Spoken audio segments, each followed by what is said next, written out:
Semifinals of Grand Prix Barcelona.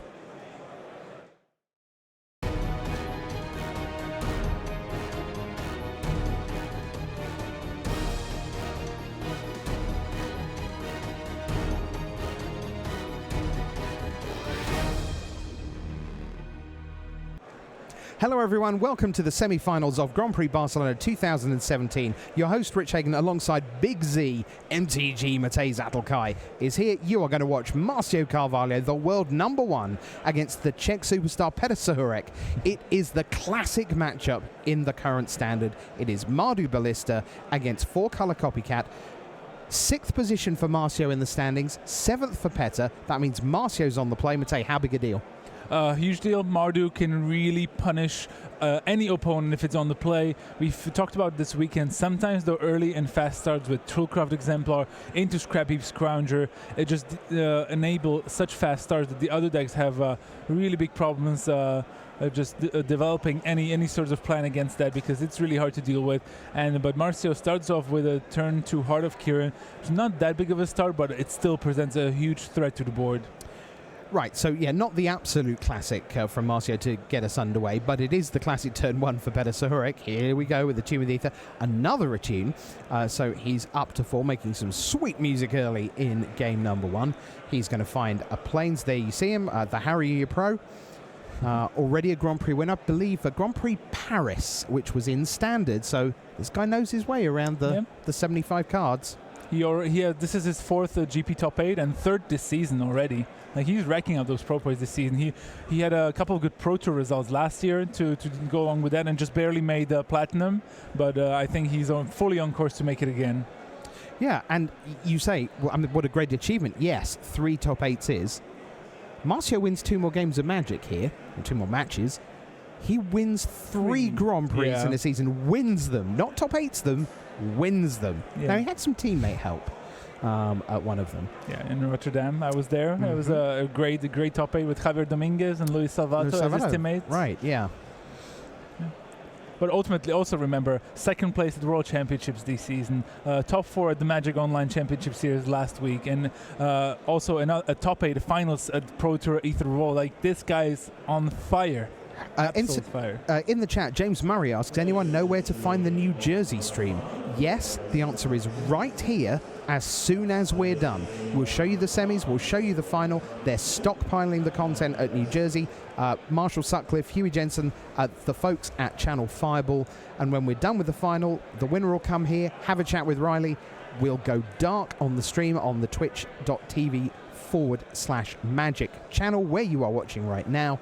And within 60 seconds or so, you will have your New Jersey stream right the way through to the end. We will have brought you somewhere in the region of 28, 29 rounds of Magic, something like that, of actual live Magic, plus any number of delayed things from New Jersey. So that's the plan. So don't go looking for it now. They're not live, they're stockpiling, and it's not that hidden. It's not a hidden stockpile.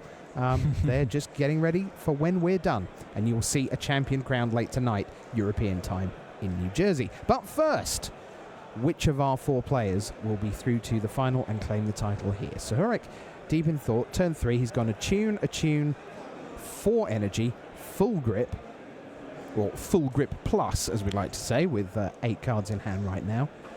Marcio has actually had a pretty slow start. Yeah, I mean, just the Heart of Kirin and a tapped land on turn 4 is not where you want to be. But this is also that Petr has to think about, because he has plenty of options there.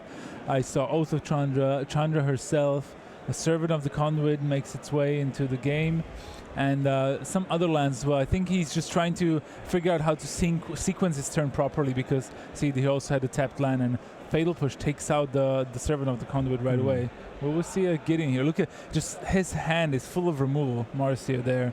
Now, if you're Petr, you have to know pretty closely what Marcio's hand looks like. Yeah. Because by now, you would expect a Thraben Inspector, a Clue, maybe a Veteran Motorist. Yeah, like a Scrap Heap Scrounger or something. Yeah, one removal spell already gone. Well, the one removal spell has gone, but you have to think that it is full of either reactive cards or planeswalkers. Yeah, pretty much. It's pretty clear at this point that Marcio, since he's not deploying anything, the only cards that are proactive, that are not removal, that Petr can put him on, is probably Archangel Avacyn.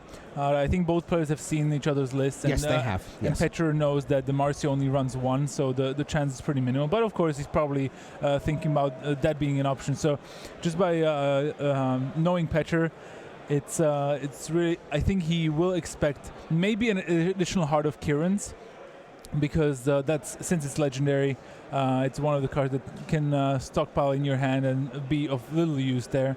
So, but looks like Petr is springing into action here. Overload Virtuos, that's a great card. Yeah, and it's an especially great card right now because, and he's going to say in response to the trigger, because he doesn't want to let Petr go up to 9 energy to then be able to go, well, I've got 3 Thopters now. Petr's going to respond by using all 6 that was available. Then the Well of Virtuoso dies. Then he gets 3 energy back, but doesn't have a good sink for them. Yeah, I mean, I actually think he fully expected that to happen. But now that he has the 2 Thopters, it will be much easier to deploy Chandra, Torch of Defiance on the following turn, and he will be able to protect it with those 2 Thopters. So Marcio passes. Now, we, of course, know that Archangel Avacyn is waiting in the, or with the, wings. And Sahuric will also be aware. Now, how much do you play around knowing, after game 1, there can be 3 of them. Marcio's got another 2 in the sideboard. But in game 1, Petr knows there's just 1.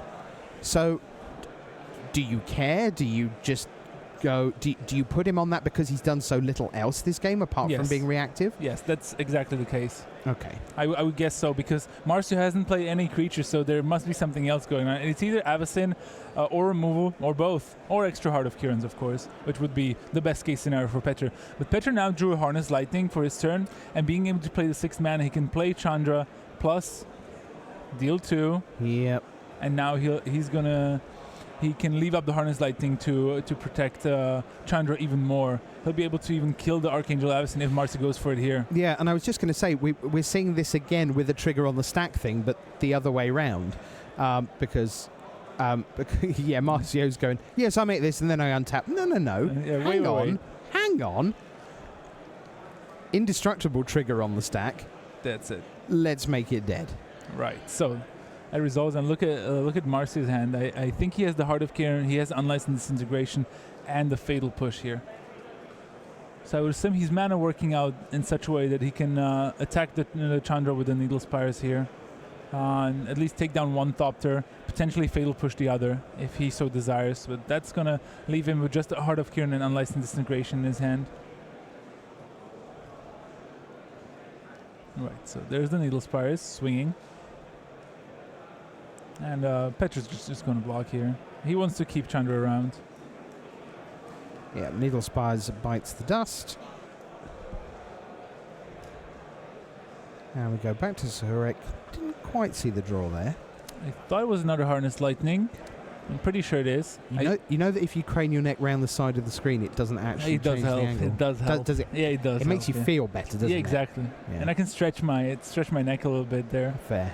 You're going to stick your neck out and guess what it might be? Yeah, his hand, Petr's hand is actually pretty decent. He has, I think I saw a Feldar Guardian in hand as well.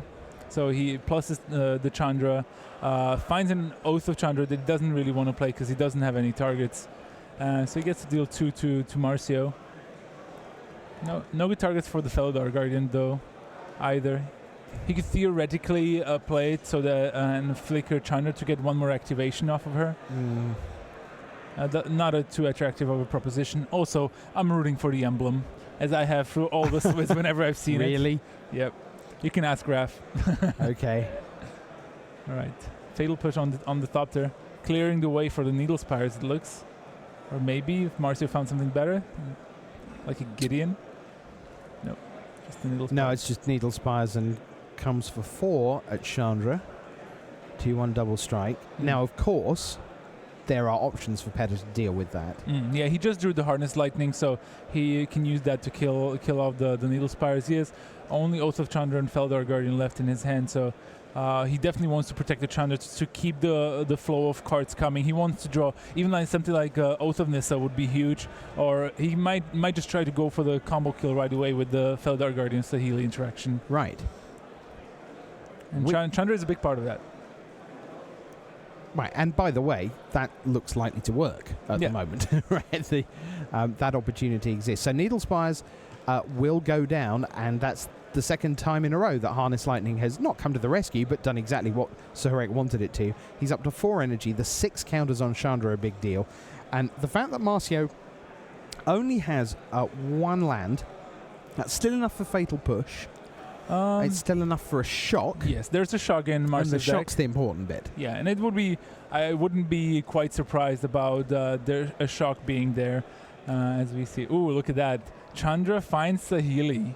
Is he going to go for it? I think he knows that Marcio only plays 1 shock. Marcio has 2 cards in his hand. He's tapped out, so he cannot play a 4 of unlicensed disintegration. Yep. So he might as well just try to go for it here. There's a Saheeli. Starts at 3. He can start with a plus. Yep. Might as well take a look at the top of my deck. Incidentally, put you to 15. That saves 2 clicks on Magic Online. All right, and here's the Feldar Guardian. Petra wasting no time. He's just going to go for the combo here. Yeah. Sure, says Marcio. You can have that. It's back. But it's a 1. And that's game 1. To Petra Sahurek, 4-color Copycat, copied the cat. And won. And Mardu Ballista didn't. So Sahurek leads by 1-0. Wonder what's going on the other table. Looks to me like they are still in action, in gameplay action. So we'll see if we can get across there for you. We will, of course, return to the world number 1, Marcio Carvalho, 1-0 down to Petra Sahurek with 4-color Copycat. So we know that one of these 2 powerhouse decks will be in the final. Will it be a 2 mirror match, or will it be a decider? We had 4 quarterfinals that were all Ballista against Copycat. Here's the board state over here. We're still in game 1. Matthew Pope from England down on 18 life with his Mardu Ballista deck. Vallejo on 8 with 4-color Copycat. And we're going to see Gideon taken out with dealing 2. And then Gideon's going to bite the dust. We've got a Toolcraft Exemplar, Knight from a Gideon, Thraben Inspector, opposite the pair of Oaths, which seem to run in packs because eventually you get to this board state where you've drawn both of them and they just sit there for all eternity until you make another one and then choose one. And Chandra Torch of Defiance, so instrumental in the win for Petra Sahurek. Yeah, and this interaction of Chandra Plus and her Oath, the perfect combination, 2 + 2 = 4, and that's usually what Gideon's loyalty is. Taking that down. But now also the Chandra is in danger of dying here, and very likely to go down to an attack. Yep, that's what happens because the Toolcraft Exemplar, of course, is 3 power. That's because of the clue off to the left there for Matthew Pope. Wants to be careful, make sure he doesn't sacrifice that 1 remaining artifact. Indeed. But Inigo Vallejo is behind on the board a little bit, but always in these spots. Remember, the 4-color Copycat that can win off of 5 lands when it's starting its turn on 5 lands. By that I mean that Inigo Vallejo could play a land. Yep, so that's 6. Yeah, Feldar Guardian for 4. So that's left with 2. Yeah, but you blink in lands to make it untapped. Yep. And then you play Saheeli and go for the kill. And there we go. But that was 6, not. Yeah. So let's see what happens here. So he's going to blink the Oath of Chandra here to take out the biggest threat on the board, which I assume will be the Toolcraft Exemplar, just because it's a 3-2. And while getting a decent blocker at that, Feldar Guardian stats match up really nicely in this format. For toughness is key. Blocks Exemplars and Scroungers all day long.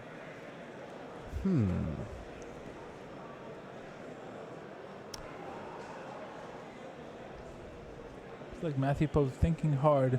He only has 1 card left in his hand.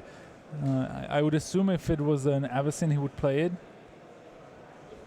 So I don't think it's dead. He's I don't think he's actually playing. Oh yeah, he is running 2 actually. Okay. And it's hard. It might be thinking about firing off maybe an unlicensed disintegration. You surely wouldn't be thinking too much about that. Is he thinking about sacrificing the clue? I mean, he's got 2 Spire of Industry there, which would turn off. Yeah. Right? If the clue went away, and he's only got 1 energy for an ether hub. Do you know? I think he is. I think he's gonna crack. Well, did we see what Inigo targeted with the Otho Chandra? Because I believe it was the token. Yes, I think it's also the token because there's a Scrappy Scrounger in the graveyard, and Inigo Vallejo doesn't want to kill a regular creature. Right. So that dies. He did sacrifice the clue. Of course, that turns on Revolt for Fatal Push. Yeah, but that would have worked also with with Inigo Vallejo just killing the token as well, because the token does leave the battlefield as well. Yeah. But still, this is leaving him with no artifact just yet, but he does draw Heart of Kiran, and he did have a Thraben Inspector in hand as well, I think. Okay. But Matthew Pope has to just try to create as much pressure as possible here. Well, clues are back in town. So Spire of Industry can be coloured if it wants to, but Heart of Kiran doesn't need that, obviously. Josina, coverage for GP New Jersey Day 2. Yes, absolutely. Right here on this channel. Stay with us. As soon as we're done with the final, you'll be off to New Jersey in the company of Hall of Famer William Huey Jensen and our very own Marshall Sutcliffe.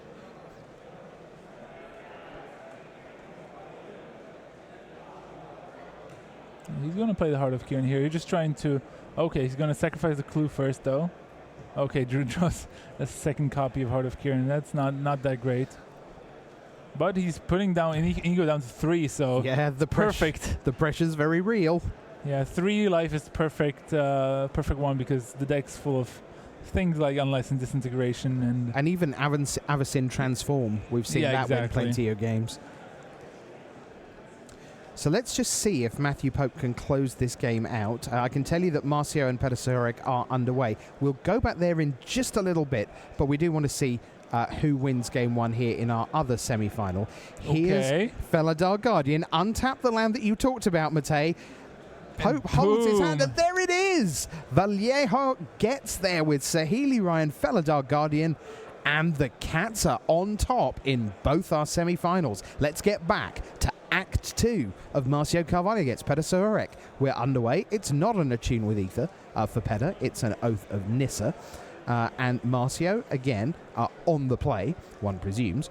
Again, Shambling Vent. Just a couple of land doing not very much. Again, just not... You think of Mardu as this really aggressive. Remember how it all started off with, Inventor's Apprentices and Toolcraft Exemplars into Heart of Kiran and Veteran Motorist and smash, smash, smash, and you're on 8 on turn 3. And here's Marcio with 3 land going, I'm wondering whether I'll just pass the turn and unlicensed Disintegration in a bit. Is that a Painful Truth? It is. He had just 1 in the sideboard that's come in, and he's found that early in the piece in game number 2. Yeah, in the quarterfinals, we actually had a game where Federico Del Basso played 2 Painful Truths and an Anguish Unmaking in a single game, taking a lot of damage himself, but ultimately being worth it. But it does present another way, another route to a victory from the 4-color copycat decks, where they legitimately can win through damage with a Whirl of Virtuosos, Chandras, and even Chandra. Servant of the Conduit. It just keeps turning sideways for 2, and the number of games you've seen with this sort of ragtag band of 2 2s, 2 3s, 3 2s. It's like hit you for 5, 17 down to 12. Hit you for 7, I'm on 5. And turns out they've got power and toughness, they kill you. Painful Truth for 3 and forcing Marcio to discard. He was on 8 cards, but having a full grip must feel nice. But he'll be dreading what Petr Sahorek will play here on his turn. Because would you be expecting a Planeswalker here out of Petter? Yeah, like a Chandra would be pretty problematic for Marcio. I mean, he has plenty of good cards, but he's risking falling on behind on board pretty significantly. Even playing something like Felidar Guardian would be problematic because it would provide another card for Petr by blinking the Oath of Nissa. and putting the pressure on Marcio to remove it right away, or at least leaving open mana to be able to remove it if he needs to, due to the combo that it presents at all times. So these sort of spots are interesting, and I don't care what anyone says. Like, these matchups are really interesting to see because the dynamics of every single game is different each time. Yeah, and I mean, I was blown away when you said that basically between you and Raf, you spent a whole weekend looking at these two decks in action, often against each other, often against themselves, and still don't really grasp all the intricacies of the decks. And they go deep. I'll add another level to this. It's the fact that both decks, I feel, especially after Sideboards, are insanely skill intensive, because it's all about playing around particular cards, deploying your threats, sequencing your lands. All these small things can matter. Is it essentially what I might call a 150 card matchup? Kind of, yeah. It's not a 60, it's not a 75. It's about everything that they have, and at some level, Magic's always about that. But for most mere mortals, we're not always thinking about the typical cards in the opposition deck, but it does. Every single one seems to matter here. I look at something like Release the Gremlins, and it's like, am I bringing it in? How many artifacts will they take out? Depending on that, if I draw it, am I going to kill a clue? Because that's an artifact. Will that crimp their plans? Lots of depth. Yeah. So Shock just took out a Servant of the Conduit. Marcio had this line open the previous turn. He could have shocked on turn 3, but then he wouldn't be able to play the Painful Truths. And I think he just wanted to play the Painful Truths first, so that he had more options on the following turn. And he wasn't punished that hard. It was just a Sahelian attack for 2. So it ended up somewhat well for him. But look at that. He has already 2 Unlicensed Disintegrations ready in his hand. Avacyn waiting to be deployed. He's going to play a sort of like a control game even of keeping up his mana open at a lot of points here. Rengawa87 says Rich always exaggerates. I wouldn't say always. I would just say, 99.99999% of the time. That is accurate, I can say. Yeah. Right, so Servant of the Conduit. And again, a 5th land pass from Marcio. Well, he has to, right? Because there's a Saheli sitting there, just going, I'm halfway to you being over. Yeah, pretty much.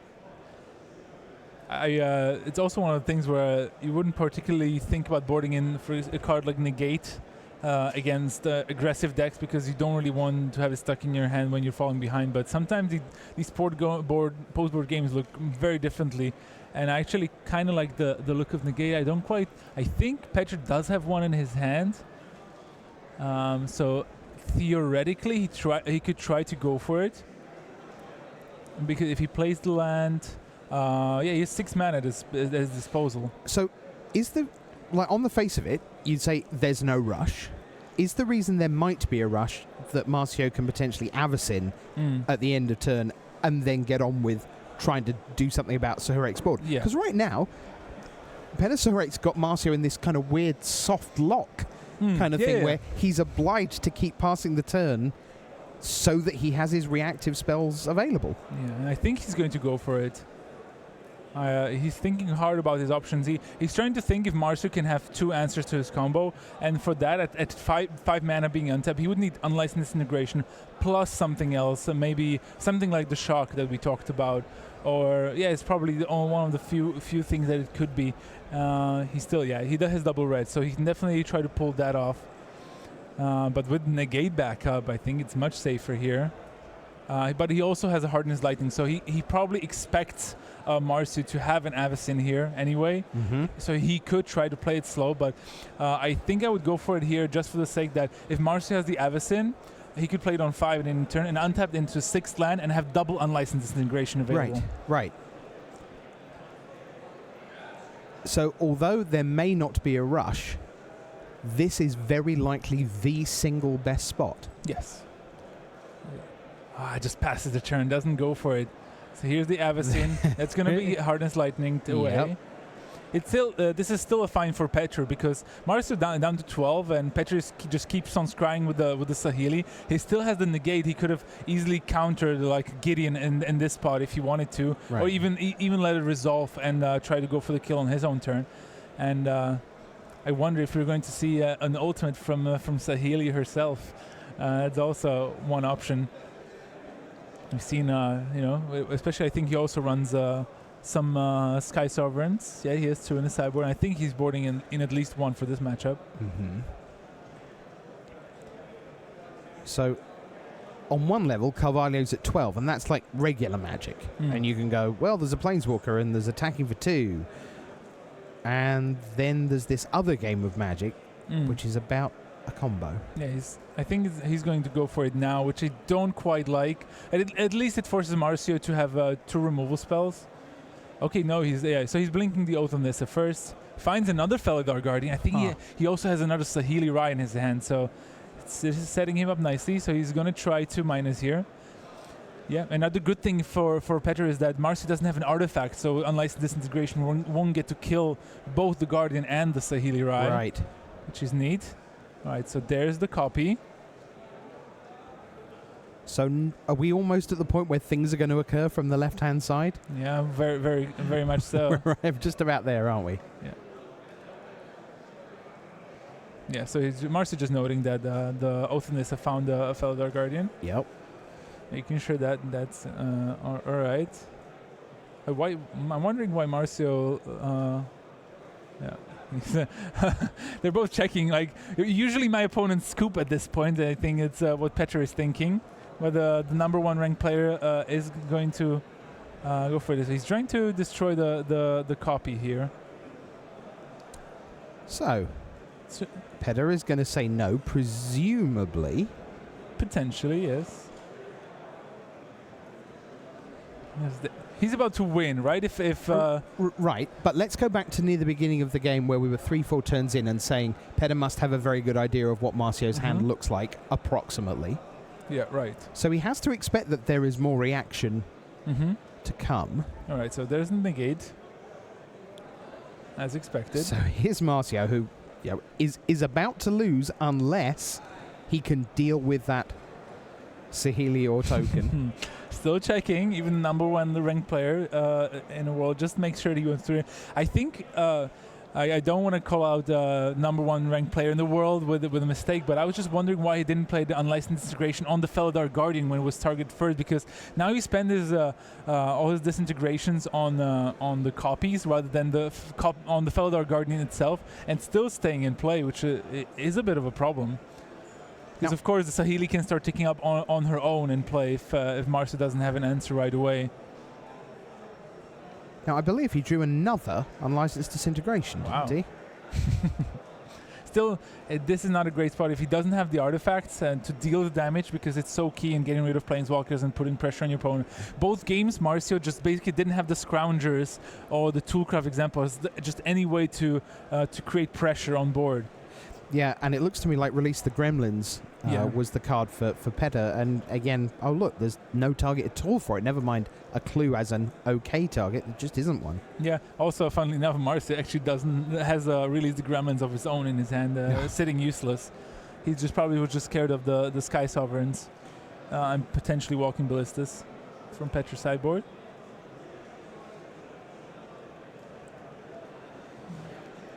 Alright, leaves it on top. Must be good.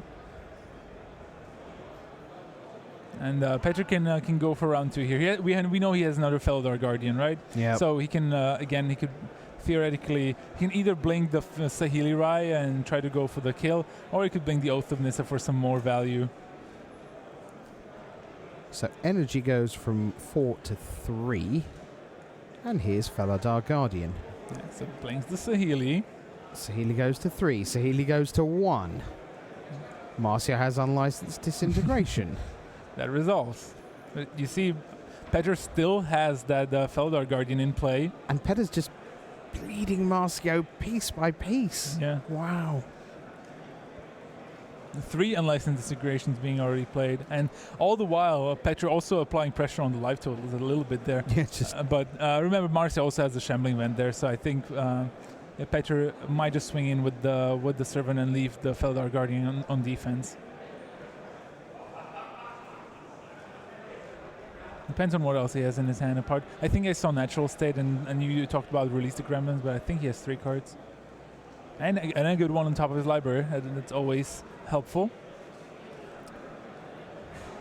Back we go to Marcio, who is playing some horrible version of draw go, a nightmare draw go scenario. Did you see his eyebrow there? He drew a Thraben and Spectre, and he just like through an eyebrow and be like, hey, there's an artifact for you to kill with Release the Gremlins. Marcio's at 9. Yep. Even if nothing else happens, Saheeli can tick up, and that would be 8. And then Servant in 6. And there's another Saheeli right in Petra's hand. I mean, Petra can just try to go for the 3rd turn in a row. Starts off with a plus on the small Saheeli. Probably bottoms a land with the way how fast that was. All right, Petra, you're gonna go for it again here. You do think now the slight problem is that Marcio has the clue, which can very easily enable a revolt for the fatal push. So Marcio just here goes for the Avacyn. Yep. Every single time, Avacyn has never got as far as surviving with her trigger.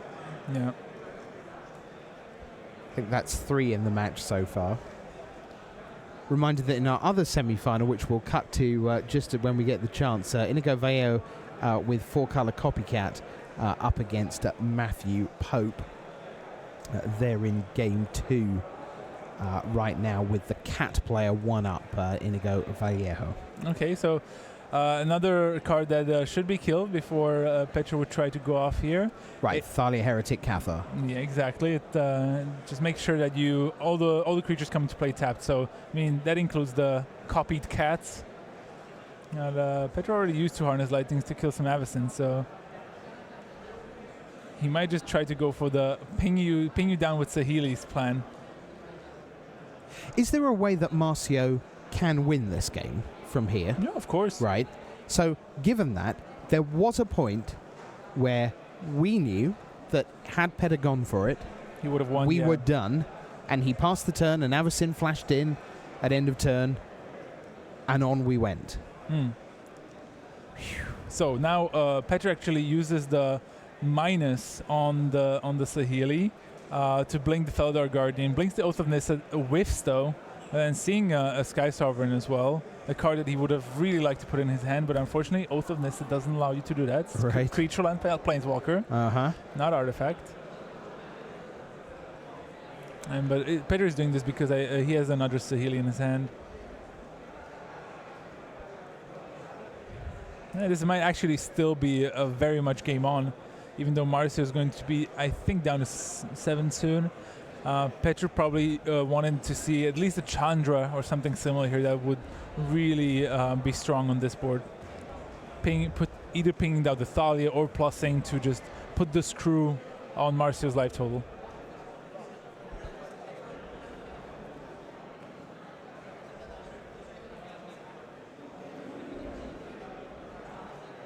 There's a Saheeli. Again minus, again on the Oath. Just another tapped copy, just 3 lands. At least he's not drawing those. Right, sure. So, and all because of a mountain. Right, there's actually 2 tapped Felidar Guardians in play now. And there's a tapped Servant of the Conduit. Yeah. 4 energy. And, I mean, like, if Petra continues to whiff here, I mean, anything could happen. Wow. Yeah, Marcio is out of cards almost. He does have released the Gremlins, but he can just draw. Needle Spire is okay. Not the best. But out of all the lands he could draw, this was one of the better ones, I would say. Manlands are just so good in general. He's going to...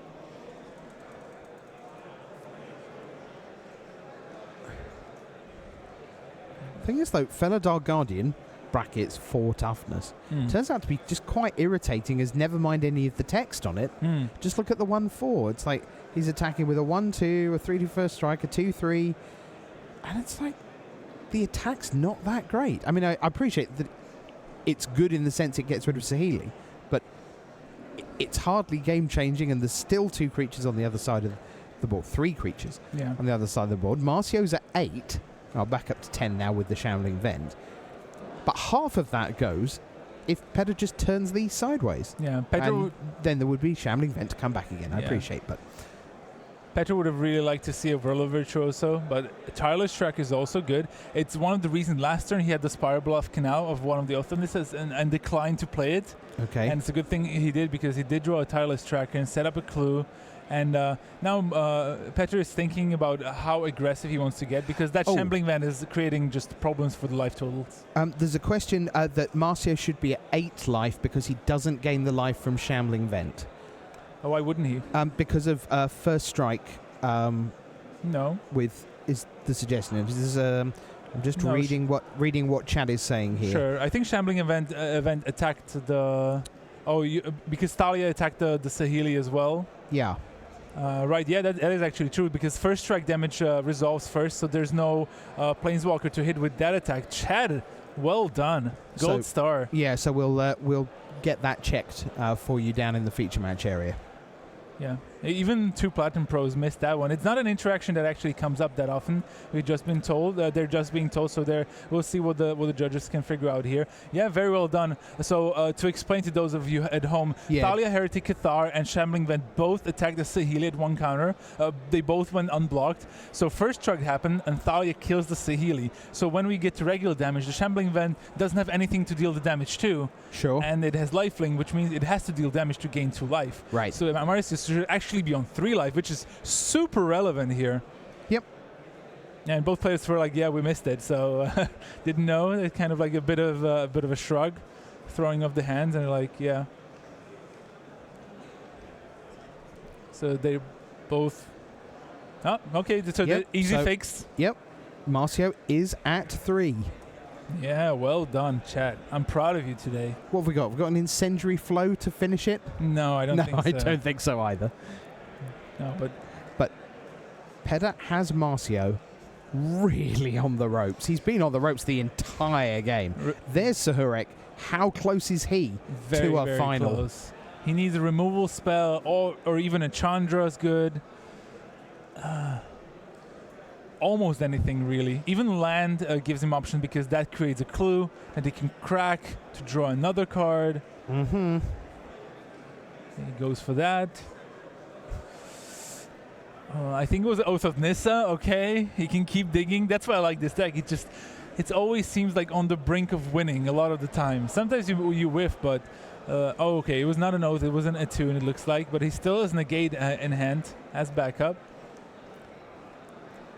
Petter Sahurek's going to make the finals of Grand Prix Barcelona, boys and girls. You're calling it now? I'm just letting you know that's what's going to happen. But the last time I said something like that, someone had 5 artifacts out with Spire of Industry, and I said, well, that's not going to come up ever, is it? And 4 turns later, Spire of Industry was producing nothing useful at all, and there were no artifacts in play. A lot of gremlins were released? There were some, yeah. There were some. But, yes. But, the blue-black player was not super happy. Yes, and now Petter, decision time. He could swing with his board, but it's actually very risky. Not only is there's a Shambling Vent hiding him on those lands, so that's another 2/3 creature that can easily eat up a Servant of the Conduit and the Tireless Tracker.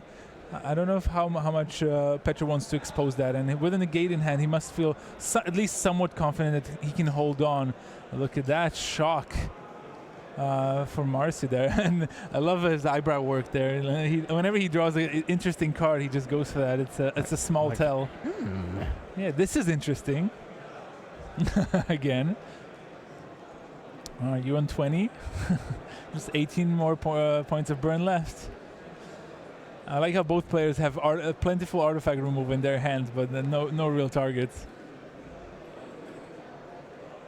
Yeah. Marcio passing to Petter, who he's basically drawing very live. Look at that, Harness Lightning, good removal spell. A little bit too late, would have been great last turn.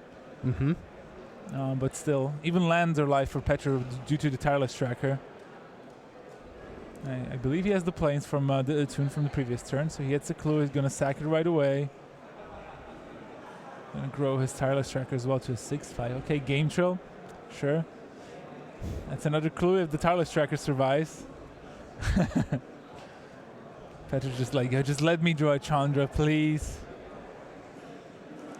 That Gideon, we've seen turn games around very swiftly. Like an unchecked Gideon over several turns is a big issue. Quite a good card. To be fair. I'm prepared to call that as well. Gideon Alexander, pretty good. Rich Hagen, GP Barcelona 2017. Pulling out all the punches here. I'm not messing around. Yeah. Both players now counting mana, trying to figure out how many man lands Marcio Carvalho can animate. Answer is, well, he can animate both in theory, but only one would be able to block. It feels like it's been a long time since we checked in with our other semi-final. We will stay right here. Of course we will. But be interesting to know whether we're still in Game 2 over there and whether Inigo Vallejo with his 4-colour copycat is still one to the good, or whether they are heading towards a Game 3. Because this has been a long and protracted battle. Oh, yeah.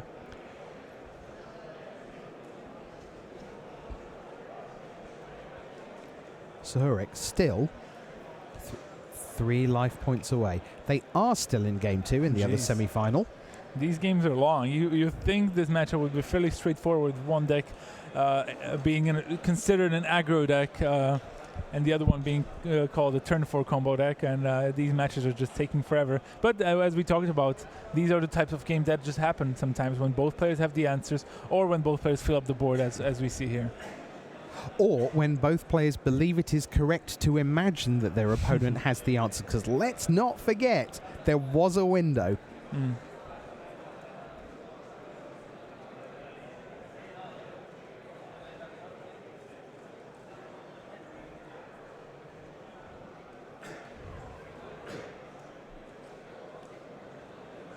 Is this going to be 2 weeks running that Marcio falls at the semi-final hurdle?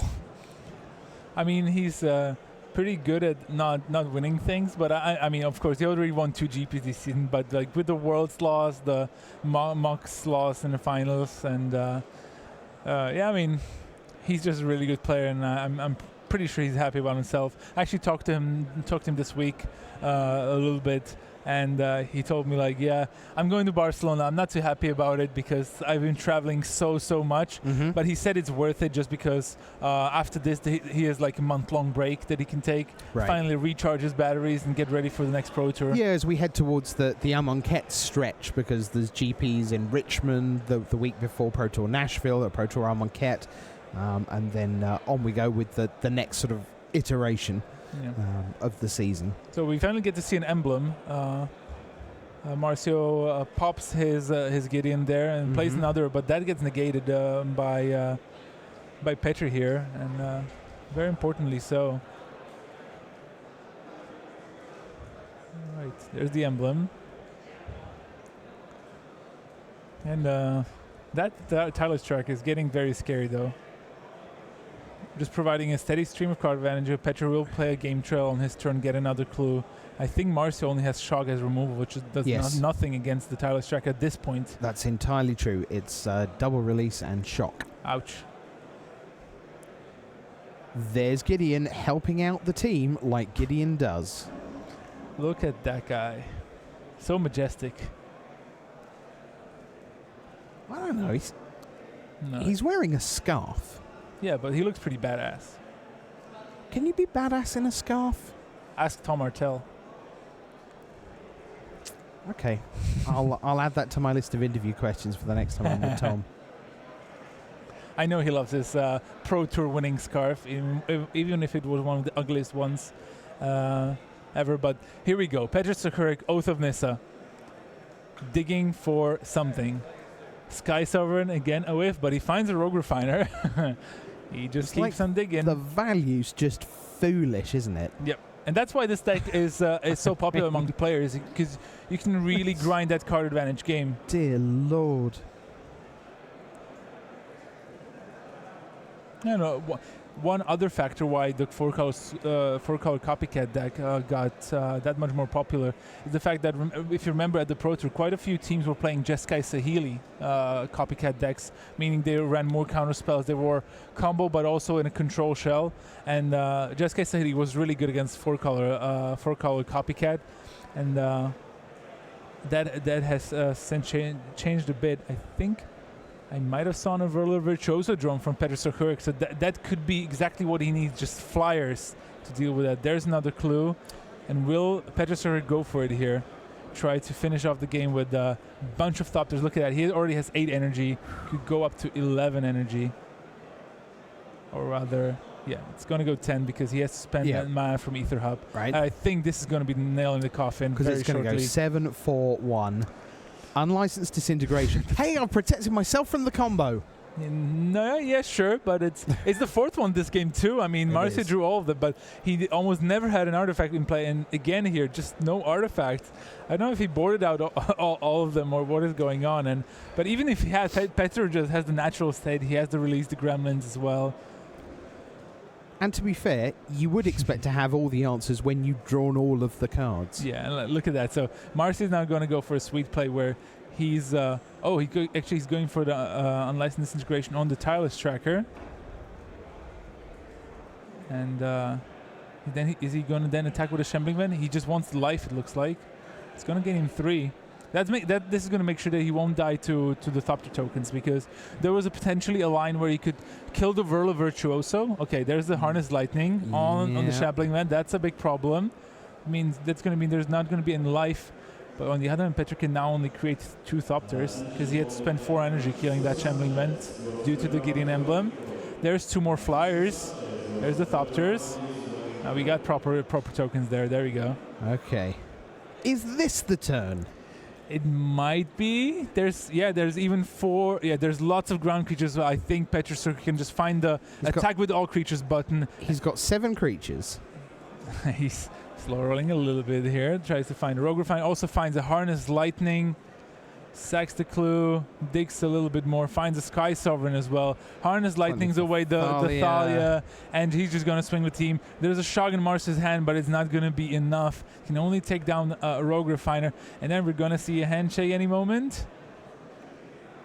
Yeah, we're just trying to make sure what's going on here. Judge getting involved at the final moment here. Yeah, just trying to talking about how much energy Petr Suchurek had to spend on because of the Shambling Ven having 4 toughness. Right. So yeah, apparently one more. Ultimately, I don't think matters. Petr can just swing with everything. Boom. In comes the 7.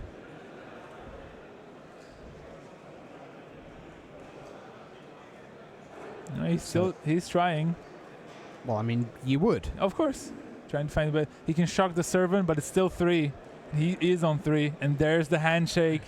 I think Marcy could have played a little bit better there. He could have unlicensed integration, the Verla Virtuoso, forced Petr to remove the counter-screen Thopters, and then play Release the Gremlins, targeting the Thopters as artifacts, and create some more ground blockers. Of course, Tireless Tracker would still be in game and probably have a way to take over the game, and Petr just had a lot of backup cards anyway, so I don't think it would have ultimately mattered, but that was another potential line that could have been taken there. All right, and Petr Suchurek to the finals. I'm excited about that. So, 4-color Copycat advances. Another fantastic weekend for your world #1, Marcio Carvalho. Meanwhile, it looks to me like our second pair of semi-finalists have very thoughtfully decided to provide us with a game number 3. Because that doesn't look like one miserable and one incredibly happy person. That looks like 2 people getting ready to board for game number 3. So, Petr Suchurek is awaiting the winner of Inigo Vallejo on the right of your screen with 4-color Copycat against Matthew Pope's Mardu Ballista list. So will it be the Copycat mirror, or will we have a rerun of the Magic Online final? And it's worth bearing in mind, Lucas Plahon, a colleague and compatriot of Petr Suchurek, was in that final just 7 days ago.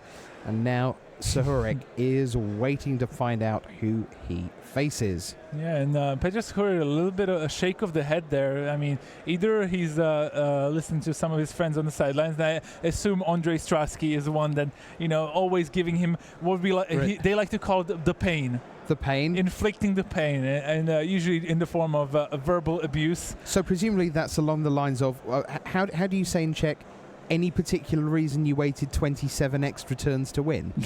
Pretty much, yeah. Yeah? How do you say that in Czech? I'd rather not. Yeah, no? I'd rather not. It just involves various sorts of insults. Okay. I'd rather not use on camera. Fair enough. Knowing I've known Petr for a long while now, know all the Czech players ever since they entered the pro scene, and the way they like to talk between friends is every third or fourth word is an insult of some sort. Okay. But it's all friendly banter, as we like to say, but nothing that I would like to share on stream. Okay. I think many of us have been there. Yeah, of course. Like when you're young, and you want to impress, you want to look cool, right? So, kids these days.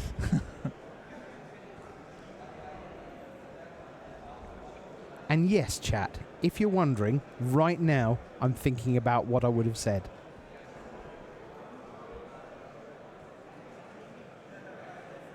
Yeah, that would have done it. So here we go with Game 3 of Semi-Final 2. On the left, Matthew Pope. And I've got to say, Matej, and yes, of course, I am British. Everyone's aware of this. But the last few weeks have been really great for British Magic. I really do mean that. We're starting to see way more people travelling to GPs. They're travelling not as individuals or in ones and twos, but really in packs. Axiom Games in the yellow shirts. We saw both João Chosa and Tom Law get within inches of the top 8 in Utrecht. Here, Matthew Pope is through. He was playing for a slot in the top 8 against another British player. They were paired in the final round to see who would make it in. Everything goes in cycles with Magic, but just at the moment there are starting to be some very promising signs for a country that, historically we've often had one or two very good players, and if you go all the way back to the very early 2000s and late 1990s, well, then we had quite a bunch of players based around Hampton Court Palace, famously with John Ormerod and Tony Dobson and the like. But right now, things are just starting to look up a little bit. Sure, yeah, there's potential, I would say, and it's always England has been growing as a Magic playing country for a while now, and remember before the regular PTQs were reinstated, the largest PTQ in the world was in London. It was some 400 something players. Right. Yes. Something ridiculous like that.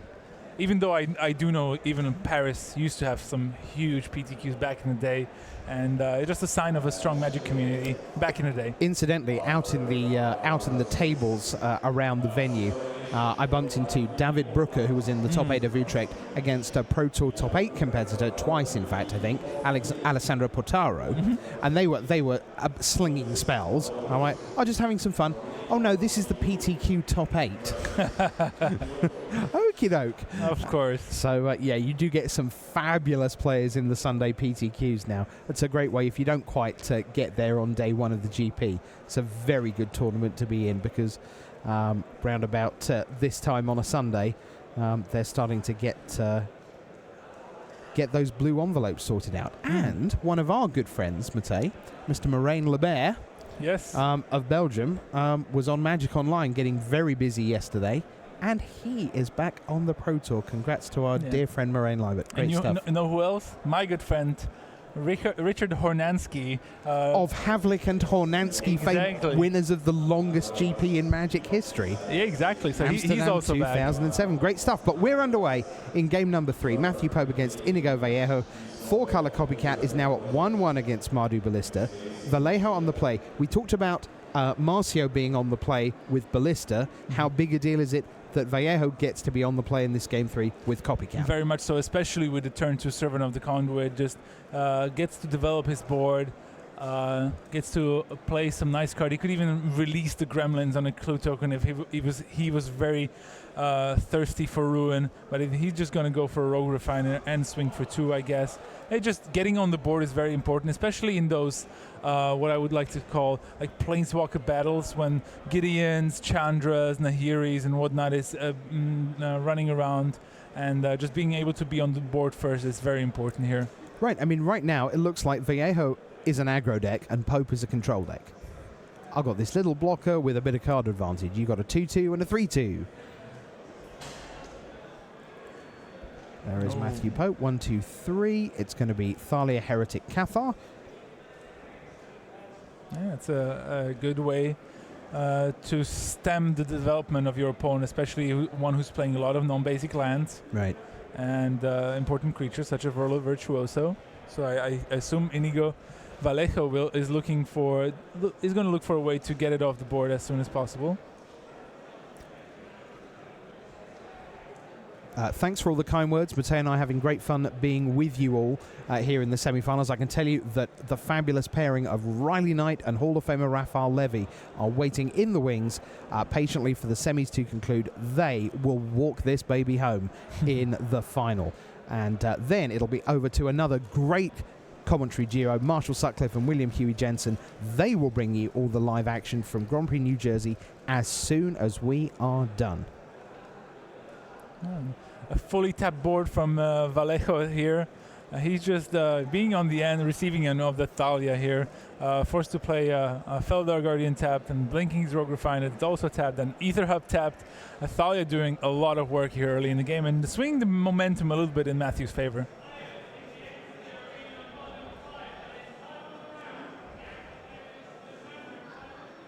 He not only looks like, but sounds disconcertingly like Paul Bettany, movie star. Never heard of him. Oh my good lord. Sorry, I'm not a big movie buff. I probably would recognize him if I saw his face. I am pretty sure you would know him from many things. So should I just look at the Matthew Pope and try to figure that out? No, doesn't ring a bell just yet. Sorry, Rich. The Lance from France, Ulrich von Liechtenstein. No, nothing. What are you? What were those words? You have not lived. A Knight's Tale, my friend. You've been weighed, you've been measured, and you've been found wanting. Rarely have words been more truly spoken. I'm very disappointed in you. I'm sorry. Okay, Matthew Pope. What you going to do? I am going to bring a Gideon ally of Zendikar to the party, and one presumes a 2/2 token. There it is. Back we go to Vallejo. 20 plays 18. One of these two advances to face 4-color Copycat with Petasurek in the final match.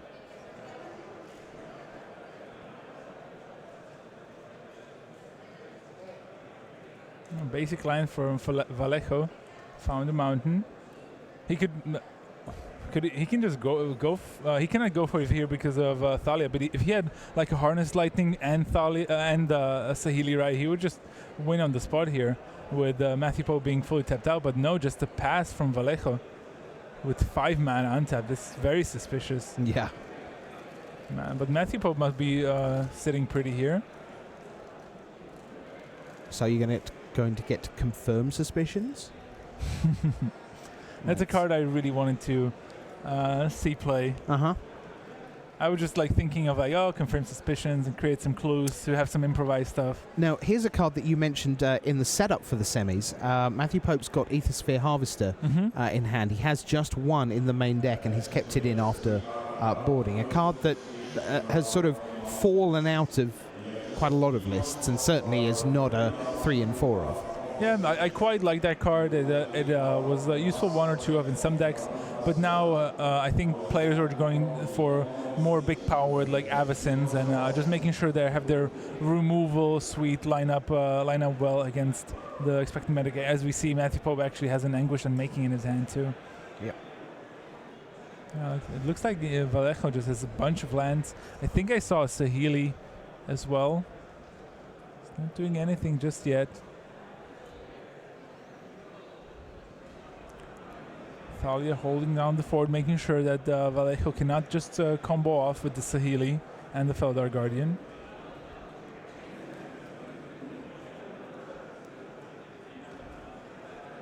Another Rogue Refiner, so he's digging. He's trying to find removals play for that Thalia, or potentially some negate action, so he can start thinking about trying to play out his combo or protect himself from future planeswalkers. Yeah, of the two of these, it's actually Inigo Vallejo who has authority of the consoles available to him. In a way, yes. Actually, Vallejo is playing it for... he has 2 copies for the mirror. Jeez. Right? But Matthew Pope does not. He's relying on other methods. Like Thalia.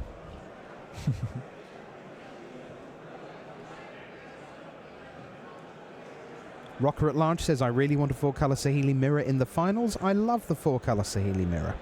Well, we'll see what we can do. Oh, yeah, I love it too. It's a very interesting matchup.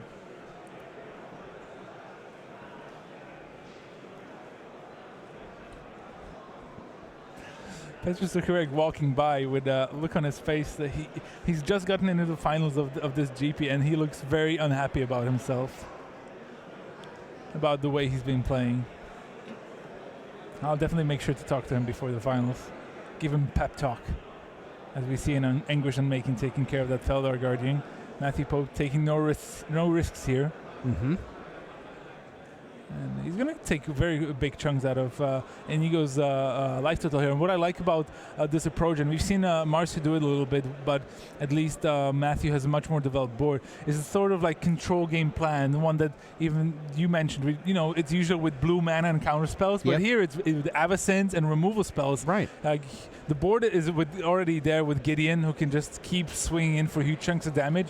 And you just want to make sure you don't die yourself.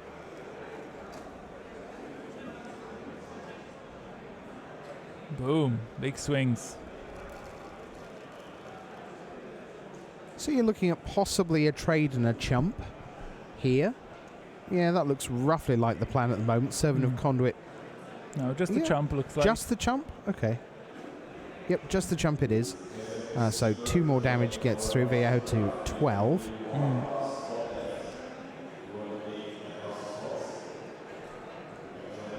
I think Matthew Pope can sit pretty and keep passing the turn if he really wanted to, but he's going to develop this Scrounger. Still has the unlicensed integration ready.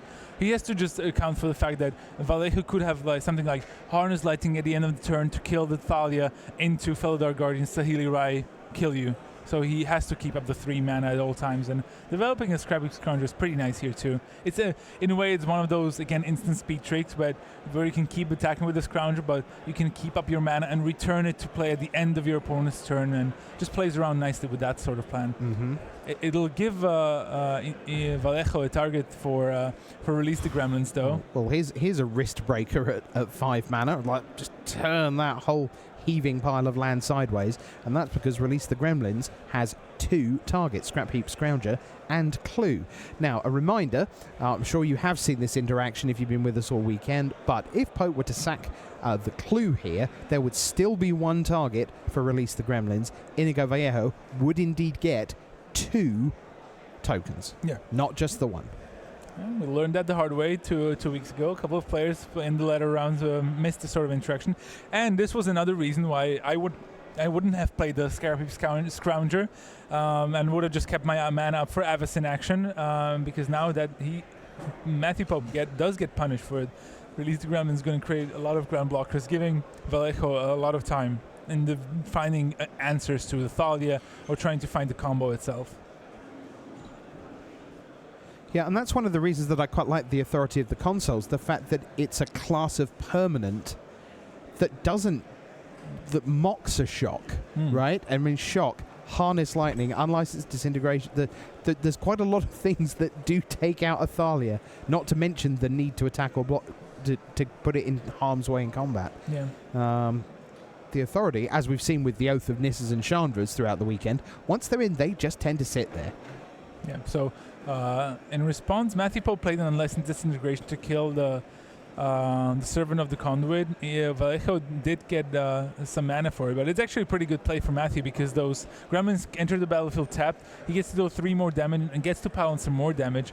Oh, but now Vallejo has the extra land, has the mana from the Servant of the Conduit, can play a Verla Virtuoso, has a lot of energy. Everything comes to play tapped. Yep. Big moment here. Matthew Pope at 1-1, Vallejo at 9. It's over. It's over. Yeah? It's an unlicensed disintegration to kill the refiner. Vallejo is tapped out, and Matthew Pope can just animate the beginning and swing for lethal. 3, kill it. Lay down the hand, and Matthew Pope gets there, and Warriors, well played. Bad luck, good job, mate, well done. God save the Queen. Something like that. And Matthew Pope advances to the final. We could not separate them in 4 quarterfinals. It was 4 Mardu Ballista against 4 4-color Copycat. We could not separate them in the semifinals. It was Copycat beating Ballista and Ballista beating Copycat. Who will be top cat, or will it be a blistering end to Grand Prix Barcelona? We will find out when Matthew Pope's Mardu Ballista goes up against Peter Sahurek's 4-color Copycat right after this.